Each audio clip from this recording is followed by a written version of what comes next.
Build to sell is great because it talks about taking a service and productizing it.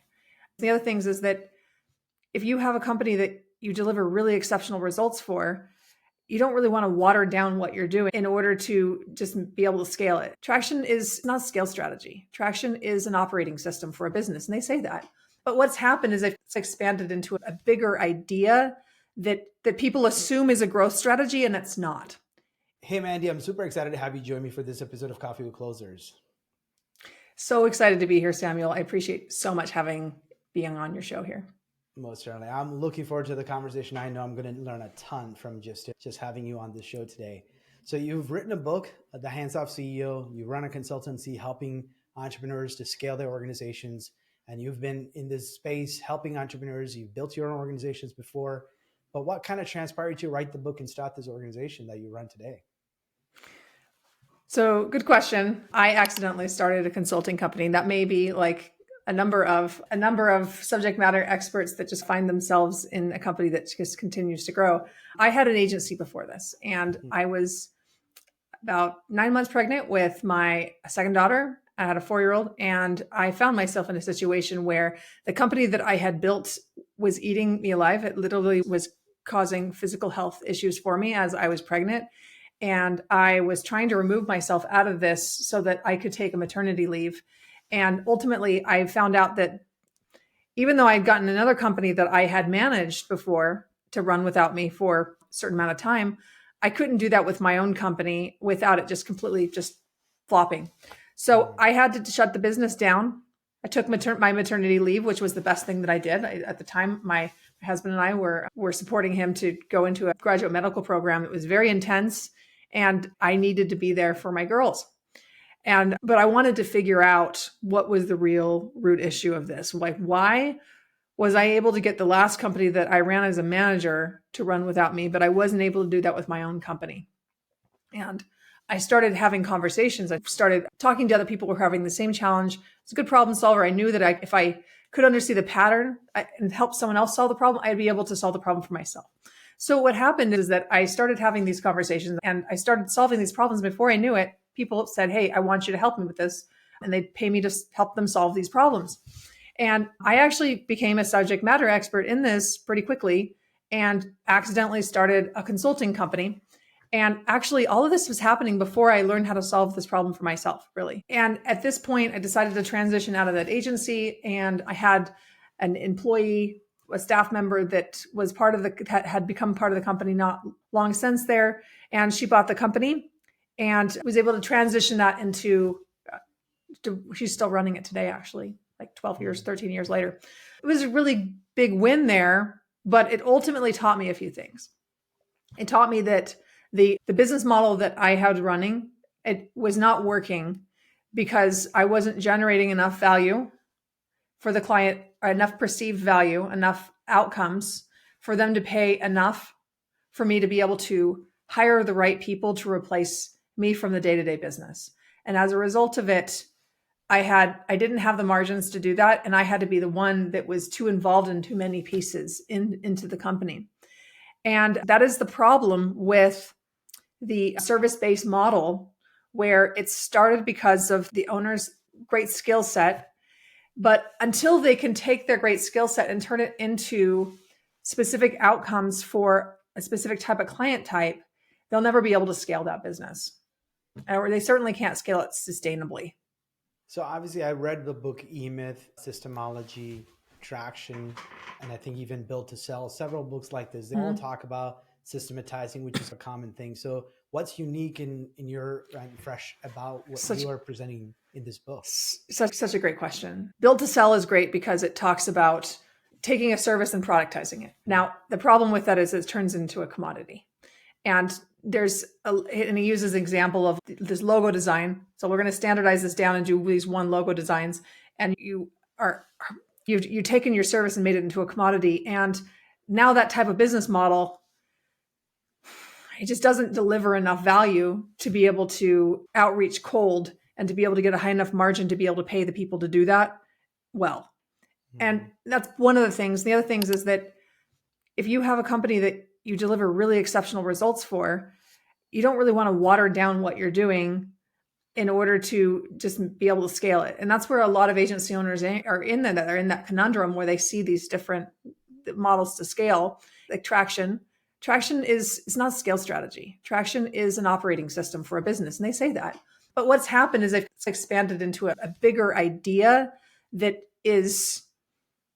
people assume is a growth strategy, and it's not.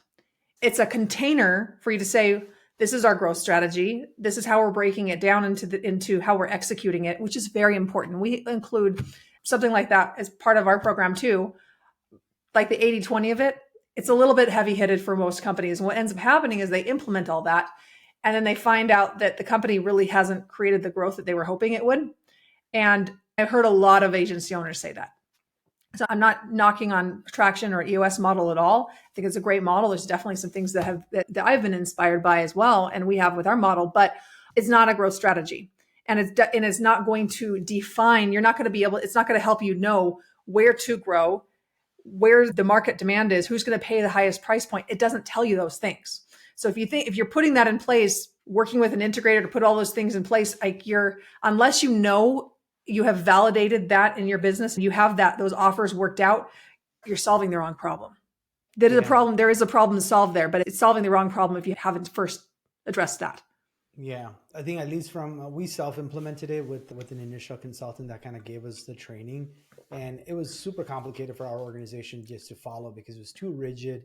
And we've made our own little version. We couldn't do all those level 10 meetings every week, exactly the recipe that they give you. It's not easy to do unless you're just like this by the book organization. And especially a smaller organization, you have so many moving parts. You don't have time to sit there and do, where's my issues list? Where's my rock? And how is it a 10-year target, 3-year goals, 5-year picture? All that stuff is just good. It got us some clarity that we needed, but it wasn't something we can just follow rigidly every day. And here's the thing is that it takes a lot of discipline to put those type of pieces in place in the business. And I really do believe that they're very important. And having the strategic objectives to be able to work backwards to be able to reach goals. But if you don't know what those goals are and you're focusing on the wrong thing, you could be doing all of this work in your organization very efficiently and checking off all the boxes, but it doesn't actually create the growth that you're looking for. So those are really important, and it takes a lot of discipline. I would agree with you. It's very rigid and it's not a fit for all companies, but there is a lot of value to it. And I'm definitely not against it. And it actually fits really well into our system. So companies that are already on EOS, they can plug right into our systems and be able to generate results a lot faster because they already have that discipline in place. The other one, the eMyth, that was definitely inspired me a lot in the beginning of my career with this. And eMyth it's a great concept. And they're really the pioneers.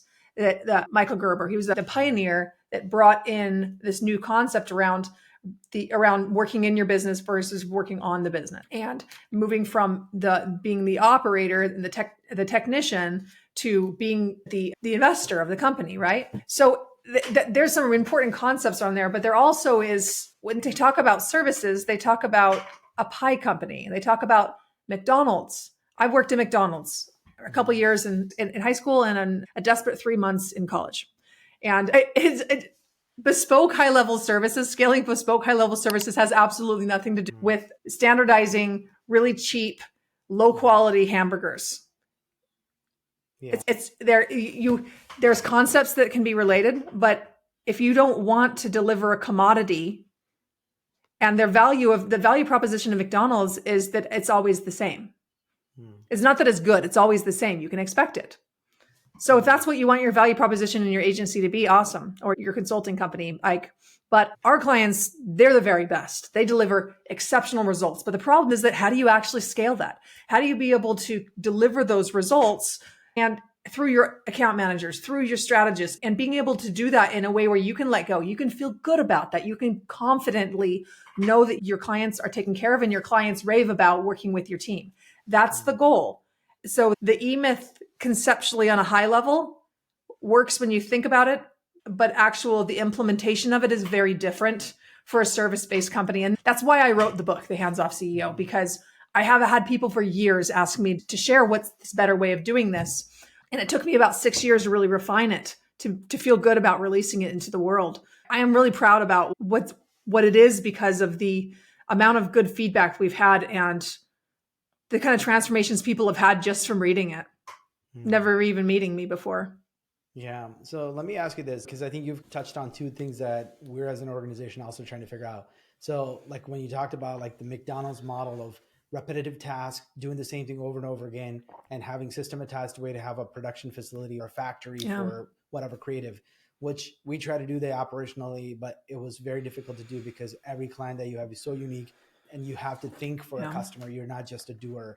So we've struggled with that systematized model, and because you have to have people who have creative mind, especially if you're in a consultancy, any sort of an agency or any sort of service business, right? You got to be able to have people who can think outside the box a little bit to be able to creatively solve problems. But that actually brings a little bit more complexity in your fulfillment model, because it's just, you're just not getting the same type of customer, the same type of problem all the time. So then Okay. when the other extreme to try to productize what you are describing, and then it became more like a package deals where it almost looked so commoditized, because then it was like a cookie cutter deliverable quantities that you were trying to deliver on, say, hey, I'll give you this and this if you're at this package. And then it became a little bit more of a commodity, and it was hard to distinguish your creativity and your why you're worth what you are worth. So how do you balance those two things? Because you still want to have the Yeah. scalability by Yeah. systematizing. Meanwhile, I don't want it to be a commodity by just having to standardize what I present in my sales process. How do you build a business that's It's just, scalable without the owner? it's such a well articulated question there, Samuel, and you just nailed it for what successful agency owners are dealing with. You have a really incredible model, and you're delivering impact for your clients, and that's difficult to scale. Mm-hmm. And there are a lot of companies that are putting scale in ahead of actual results.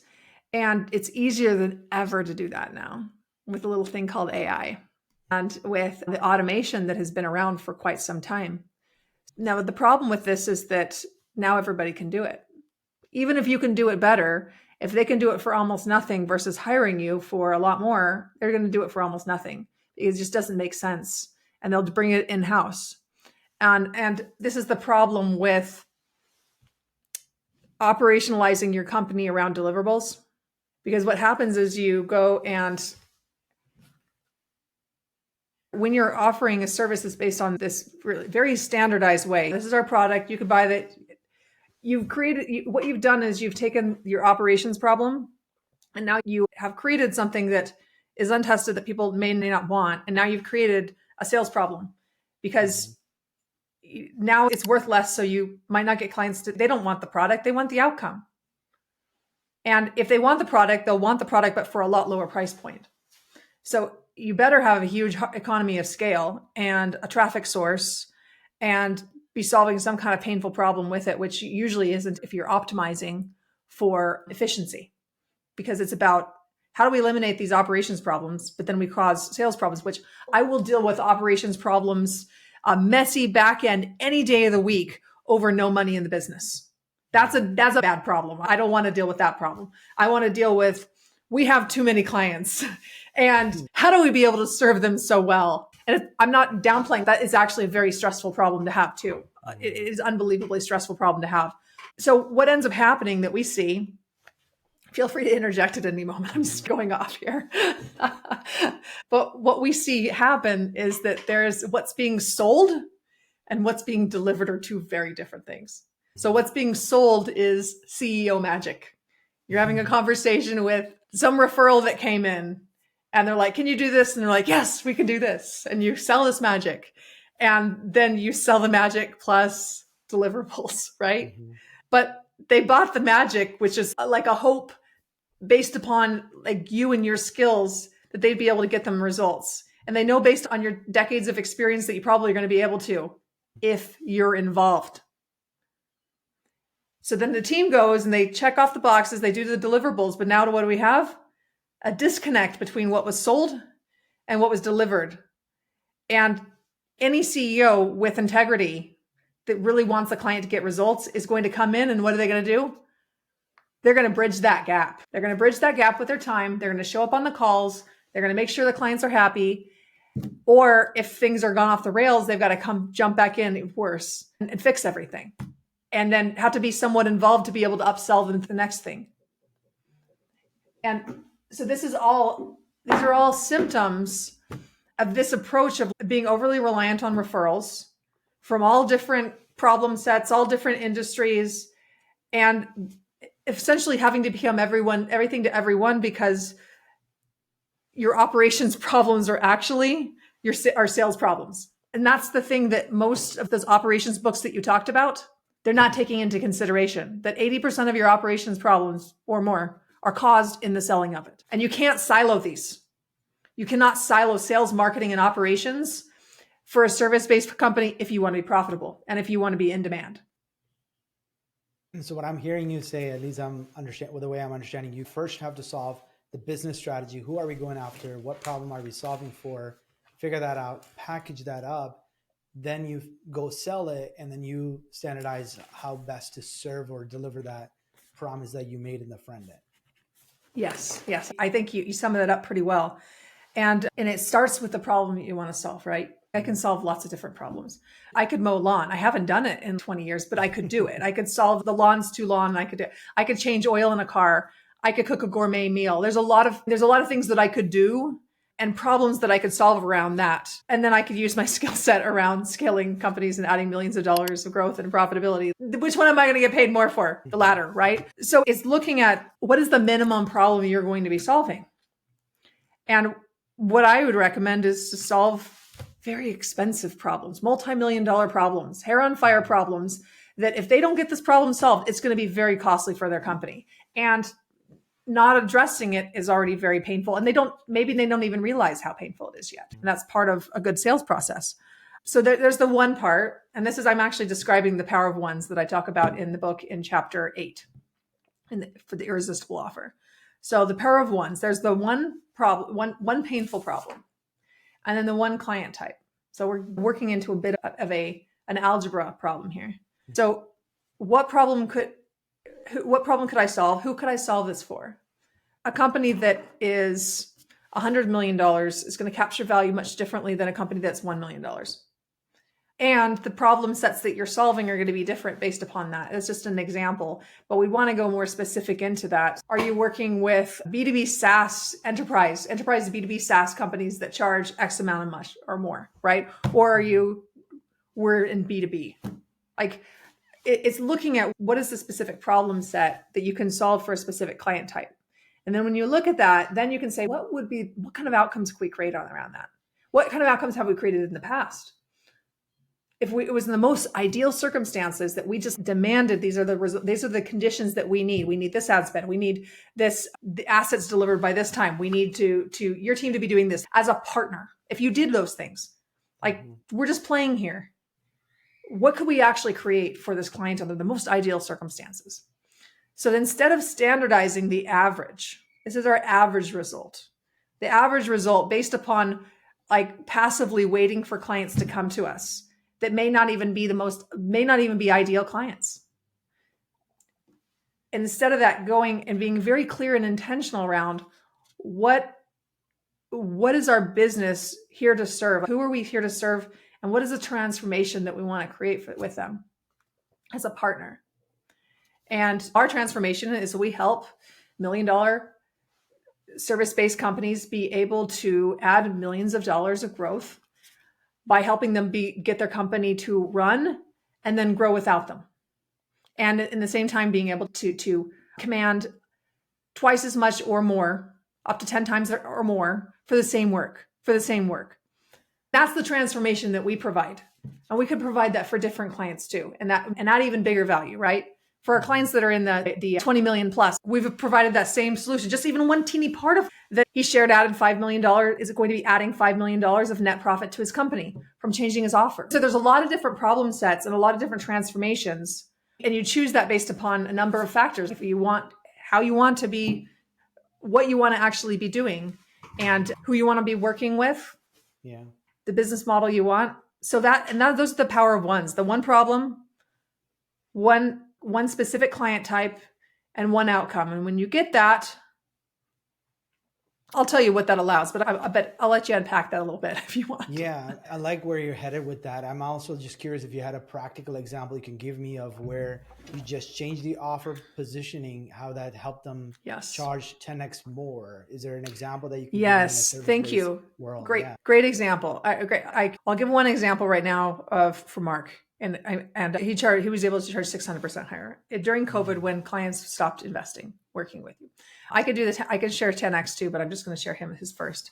So he was running into a place where he was very stuck in the day to day. It was hard to scale his company. Clients came to him because of him. He's on the stage speaking. So they always wanted him. And at the same time, he's selling these $20,000, $30,000 packages. And the packages, he'd then sell the next package. And guess who was doing that selling? It was Mark, right? So he had to be very involved in this. And that didn't create a predictability for him to be investing and hiring other people too, right? But so he was selling it that way and it was working. And his industry was in the small business, small banking space and in credit unions. What happened though is COVID happened and these banks stopped investing in these small packages. So he now looked at how can I be able to survive this? So we looked at what are you actually selling? And he was selling branding services for these companies. Now, branding is not a real high priority when the world's shutting down and you're looking at it's not a real high priority. So what we looked instead is, okay, what could you really create for these banks? What kind of transformation could you really create? If you had if you worked with them for a year and they did everything that you told them to do, you were able to work with them in the way that you want to. What it looked like is they were able to increase their deposits a certain amount. They were able to really fully solve these big, painful problems that they couldn't solve as well doing these like one-off little projects. So we looked at how do we package this together to create a real transformation and hold them accountable to that. And what ends up happening is those $20,000 to $30,000 projects that clients said no to, the same clients he brought this new offer to that was $120,000. They bought that. They said yes to that because they could see the vision. He painted a vision for them. We're going to take your bank from here to here. They used KPIs that were specific to them. And you know what? This was not an easy process because almost every single company that goes through this and say, we can't do this because we can't really quantify it. Our clients don't tell us what kind of results that they get. And we can't be responsible for this because there's so many things that are outside of our control. And I don't really know what we can do for our clients. And it just depends. It depends. I don't know what we can do. It depends. But when we actually sat down and quantified that, and when you take on the mindset shift of, I'm going to become a results partner. I'm going to help drive growth for this company relative to the services that we're providing that remove obstacles for them. And then when you build the transformation around that, and I'll give you another example in a moment that's a little more tangible, then the clients get it. They're willing to pay twice as much, 5 times as much, 10 times as much or more for about the same services, because it's not about the service. It's about the leadership that you're bringing in order to make sure that they're getting the result. And when you do that, now you're selling a result and it doesn't matter who's delivering the result. Now you have an end-to-end process that you can manage your clients through that's 80% based upon process, up to 90% even. One of our clients, Ricardo, they have $1 million offers that it's 90% process driven, 10% custom. And they deliver incredible results for their clients. So that's how you scale it. You answered that before. That is how you scale it, is you elevate and then you standardize 80% or more. And that's what gives you the scale. It gives you the cash flow because you can charge more, gives you the profit margins because any dollar extra on top of what you're already making is pure profit. So you're looking at thousands of percent increase in profit of gross profit. And that gives you all the space, it gives your team the ability to hire for great quality team members who can actually build out this process for you, with you. And then you're not the one doing it all. Or too much of it, rather. Yeah. Usually that's the big problem with service-based businesses because you want to systematize, but it falls on the guy who has it all in his head and he never has any time to actually do it. And you said you had another practical example that you can share that's a little bit more tangible. Yeah, definitely. And it's hard to be tangible around the banking thing because it's these really weird KPIs that the banks get, but like our average person, like, what the heck is that? Here's another one. Jamie, they were offering affiliate marketing. They're like, we're great. We do great affiliate marketing. But he was finding that, and he shared this on our podcast. So I'm not sharing anything that is proprietary but that 30% of their clients weren't profitable. And they knew that going in. A lot of our clients don't actually know that when they start working with us, but there always is clients there always are clients that are not very profitable, maybe even costing the business money. And then there's that 20% of the clients that are actually generating most of the profit. So we saw this trend happening in his company. And also looking at how do we be able to generate more growth here? So what we looked at his offer, and we went from looking at the offering around affiliate marketing to say, what can you really create for these companies under the most ideal circumstances? And they looked at all the different kind of results. We analyzed those and we said, we had 3 years, if we were working with beauty and skincare brands that are like this, that I know we could generate $10 million of extra growth within 3 years, that we can directly attribute to that. Like in their case, they could directly attribute. That is a challenge that a lot of people say. How can you attribute it? That's a conversation for another day, but it's definitely doable. But what ended up happening from this is they were able to double their price point. And that is on the low end. I know that they've continued on with that. That offer, we generate $10 million of an additional growth in 3 years for beauty and skincare brands. That doubled their sales conversion. It doubled the amount that they were actually able to charge on top of that. They had prospects that were referred to them. They referred new business prospects because what they're offering is such a compelling transformation versus a turn the crank. I'm not saying they were turn the crank, but it's perceived as just another agency that does affiliate marketing. Yeah. And if you deliver your services as just another agency like that, or a service provider in any other way, your clients aren't certain that they're going to get results, and you're not certain they're going to get results. So what does that do? When you're selling it, you're not nearly as certain. Yeah.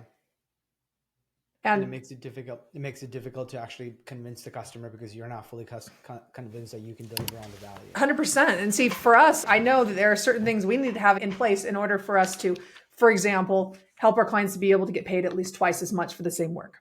They have to have great results already.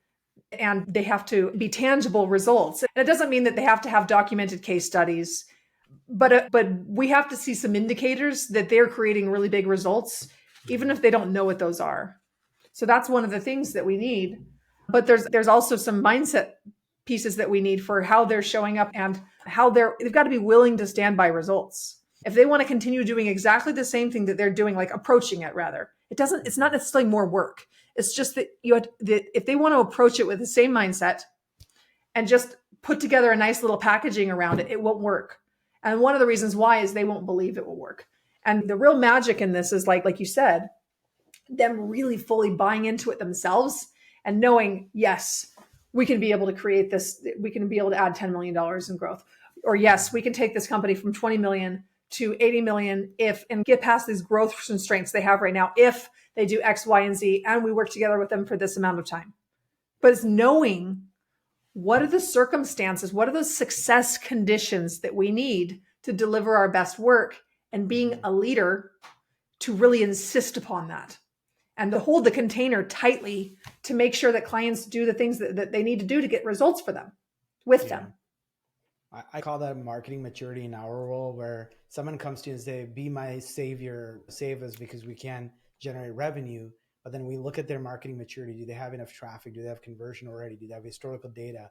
What's their baseline metrics on where a lead comes in, converts into an opportunity, closes at a certain percentage, at an average deal size of this amount in this sort of a time frame? And if I don't have any of that, and then they say, save us, we need more revenue, it's very hard to save them because I have no idea what could even be done because they have no historical data to even base it off of. Like you were talking about, even if they don't have written case studies, but if they had done some, like they've executed campaigns deliver results for a specific type of customer over and over again, then at least they have something that they can package up now to go solve, which is what I think you were getting at. You have one type of problem for one type of a customer that has one type of an outcome that you guarantee. Right. Those were the ones. What else is in that chapter? Okay, yeah. And here's the thing. I want to be clear about this. Yeah. You don't necessarily have to guarantee it. And in some markets, it's really not a good idea to guarantee it, actually. But what you really need to do is you need to guarantee it internally. Like, we are getting this result for every client. It's a promise. It's a brand promise. And you know what? If you'd have less results, guaranteeing it is the right way to go. And that's actually how I've started this firm and the last one that I owned. We still have 100% happiness guarantee up to a certain point, not forever, but up to a certain point. And that is like a good fail safe on both sides to make sure it's a good fit.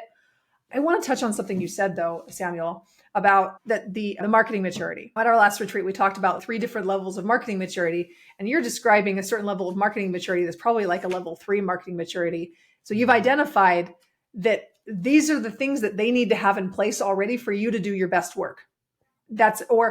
So you know what the success conditions are for you guys to do work. Now, another firm might know that, like a company with that level of maturity, that's not their sweet spot. Maybe putting in place that initial maturity to get them to that level, and you partner with them even. Like, that could be their sweet spot. And that's why we worked with hundreds of different marketing agencies, growth consultancies, and other B2B firms who on the surface look like they do similar things. But I have never seen 2 irresistible offers, the end outcome of this, be the same. They're all different. And the reason why is because your transformation is going to be completely unique to who you're working with and what you can actually do with them, under what conditions. Yeah. And I think you can almost have 3 different offerings, right? If you know the one customer you're trying to solve this one problem for, you can probably solve, hey, the level 1 problem I can solve for you at where you are is this product. Yes. And then you have to buy that and see that result before I could even offer you on level 2. You're not even anywhere near that yet. 100%. And we do that for our companies that are under $1 million. Most of our companies we're working with in the 7 and multiple 7-figure levels, and sometimes 8. But under $1 million, they have to go through our irresistible offer process first to qualify and to be able to get their revenue up to a point where we actually can do the work. Like, they need an operations manager. We need to help them hire and train and develop an operations manager to run the day-to-day. If you don't have the cash flow to do that, if you don't have the right offers to do that, and you're under this level, we can't do all of the things at once. We have to get those foundations in place first. I think that's a great example of what you shared there. Yeah. And good questions. You're building on those 3 ones. What additional things are in that chapter that you wanted to maybe cover? Yeah. So those power of ones come out to what we call the outcome statement. And that I gave that example of with Jamie, we had $10 million of new growth for beauty and skincare brands in 3 years without this thing they didn't want. So that's an example that I have that formula in the book in chapter 8. Now, here's the piece that's really powerful on this, that really makes the difference between whether you can confidently sell this well or not, is what we put together this client success map for our clients. And it encompasses that outcome statement. And it encompasses like a pathway for them to get that vision, that outcome. So for Mark, for him to be able to show this to the bank, he needed a clear one sheet that showed them what we call this client success map, that shows them these are the 5 steps that we're going to use to take you to be able to, let's say it was double their bank deposits. I'm just kind of giving a very broad example on that. They needed to see how that was going to fit. And it's not a process, because they don't buy processes, because processes don't necessarily work. They just take time and money to build. And you can put together a marketing funnel. I'm sure you've seen all sorts of agencies that you came to clean up after who put together some marketing funnel and who it was absolute junk and it didn't deliver the result. They checked off the boxes. They delivered it, but they didn't deliver results. And it will be music to your prospects' ears when you start asking them questions about the results that they kind of want to see. And really asking those questions and understanding where they want to go and say, you know what, based upon these things that you're sharing with me, why not this level? And you share with them a new vision that they couldn't even see for themselves. I'm telling you, most people here listening to this probably could not imagine that they could be able to charge twice as much for the same work that they're already doing. Because they're like, I just need to be able to generate more business. Yeah, but here's the thing is that if it takes you 4 clients to generate the same profit as one, just be a little patient and go after the one that's really the one that's going to generate the most profit. But you have to shift out of that scarcity mindset And to be able to do that, you have to be able to see a bigger vision. So our opportunity here is to sell that bigger vision and deliver that bigger vision. And our teams have to be trained to stop thinking about deliverables. Mm-hmm. And instead looking at, yes, there are deliverables. They're going to be deliverables. And I'm not saying those aren't important, but you have to be looking at connecting the dots between KPIs, deliverables, and the things that actually matter to the clients, not just even low-level KPIs, but the bigger picture perspective for the overall vision for here's how we take our clients from here to here. This is what makes it easy for you to be able to re-enroll your clients and keeping them engaged as well, because you've got an ongoing vision for them. You're looking ahead. You're being proactive. You've got a plan you're working towards, you're working them through, but you have a vision for the next step. Makes sense. So how do you distinguish, sometimes, like you said, outcome is what the customer is buying. You still got to put the output, but you can technically guarantee the output, because I know my team is going to come through on delivering whatever those, the deliverables, right? Which is the output. So how do you distinguish between that? Because sometimes all you can show in the first, maybe the 3 months, 6 months is a lot of the output that you're putting in, because the outcome is not there yet. Great question. Fantastic question. And I love that you use the word specific, output versus outcomes. Now, the output, you could do all this keyword research. You could do all these ads. You could do all this output and turn the crank on and spit out all this output. But it doesn't necessarily add value to the company. So you have to be able to look at it from within the context of the bigger picture. What do you do within the first 90 days is you got to sell them a bigger vision.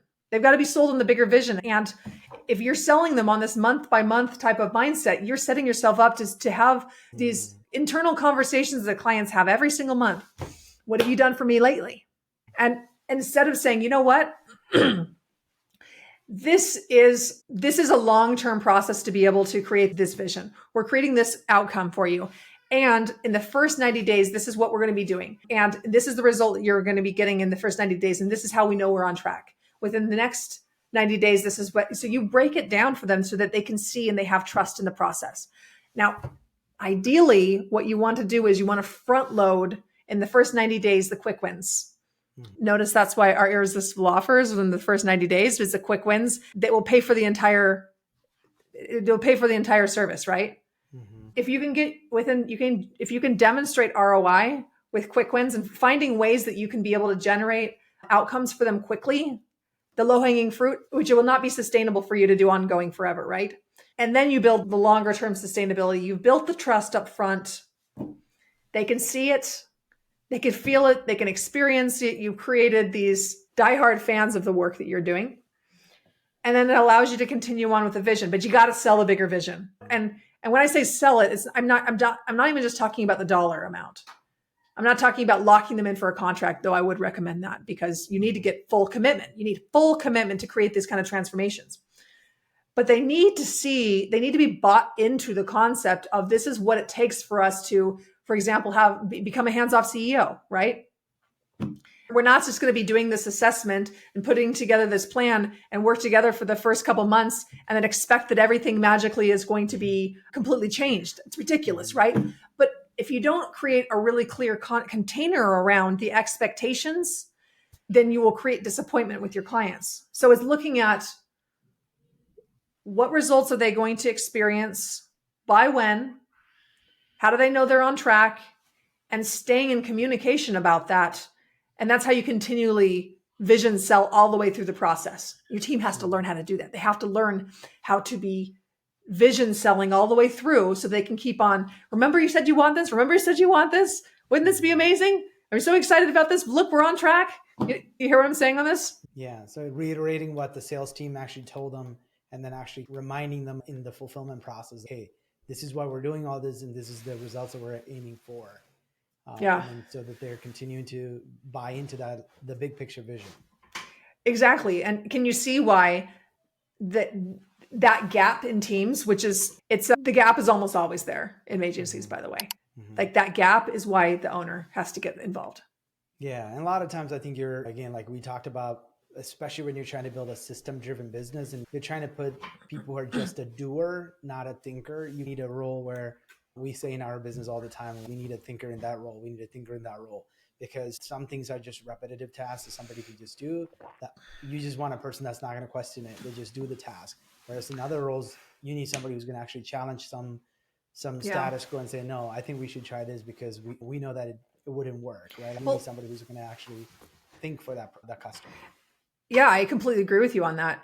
And a next level even beyond that is we were just talking about this in our tribe was one of our clients who's in year 3 of the program, and he's having a lot more mature sales process that he's putting these levels of maturity in place. And one of the things that he's going through the irresistible offer again for the 3rd time. And this time it's like, we're looking at how do we be able to take this vision that we have for our clients and disseminate it across our entire team so everyone understands how they are responsible for driving these results for the client. And their whole vision is around this is the type of growth that we create for these particular organizations that we work with. And in doing that, people at the doer level, on up to the thinker, on up to the leaders and managers, everyone's going in the same direction. Everyone understands what we're actually doing for clients, and it lights them up because they see the impact.